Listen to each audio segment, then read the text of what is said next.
He will slash $1 trillion from our federal budget. And last night during the debate in Nevada, he explained how. Listen. As soon as the government spends money, eventually it's a tax. Sometimes we put a direct tax on the people, sometimes we borrow the money, and sometimes we print the money. So spending is the tax. That is the reason I offered the program to cut $1 trillion out of the first year budget that I offer.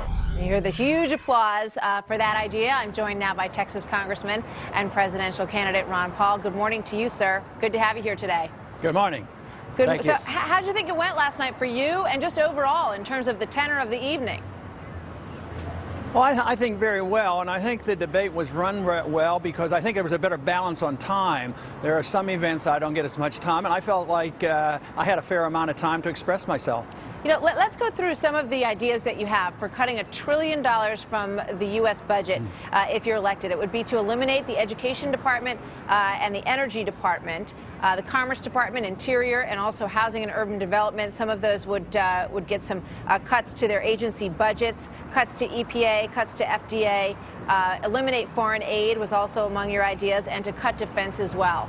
You know, I guess the biggest hurdle that you would have is that the president, you know, sort of only has one say in this matter. How would you ever get all that through Congress? Well, I mean, you have to get a consensus. If I am to be elected president, the consensus comes. The people, you know, would have to change the Congress to some degree, but a lot of members of Congress will change their attitude if they know that the sentiment with the country is in favor of what I'm talking about. And already it is demonstrated that the American people are sick and tired of what they're getting.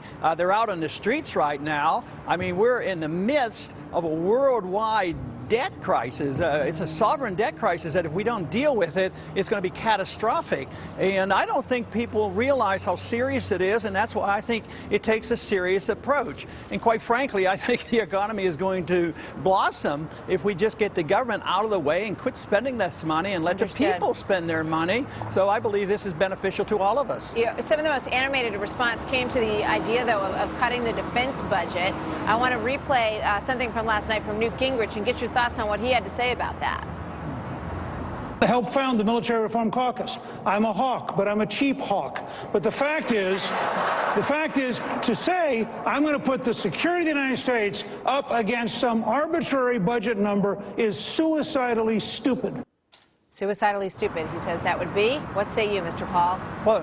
Well, that would be if you ignore the budget, because the budget threat and the domestic economy is the biggest threat to our national security. Just think of how the economy brought the Soviets down on their knees. They had all the military power they wanted, but economically it was unsustainable and their empire collapsed.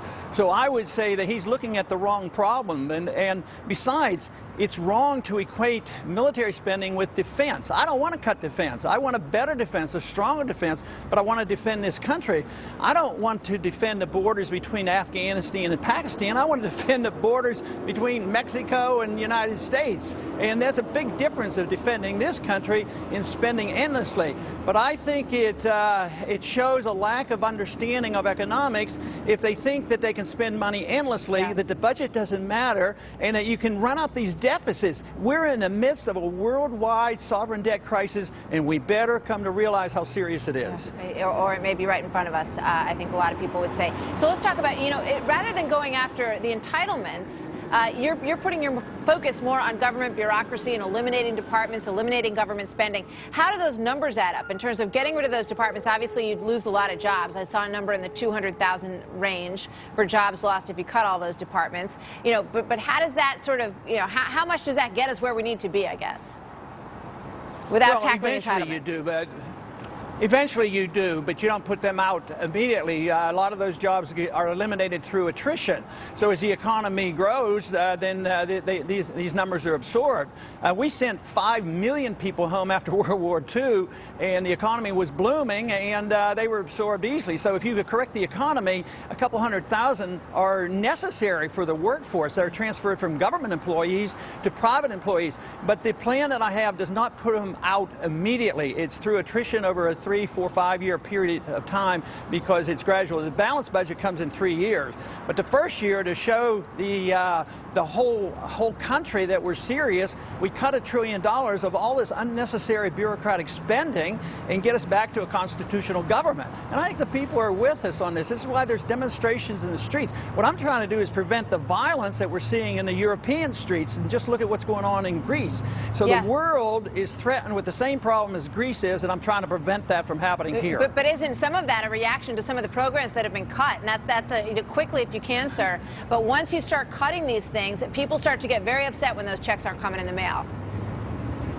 You're absolutely right, and that's where the real challenge is, because right now more people are getting checks than the people who are paying. But that's unsustainable, so you have to convince people it's in their best interest that the government get out of the way, and the government's broke. Yeah. We're broken, we can't sustain it, but that's why I go after overseas spending first and not the entitlement. I don't cut Social Security benefits nor health care.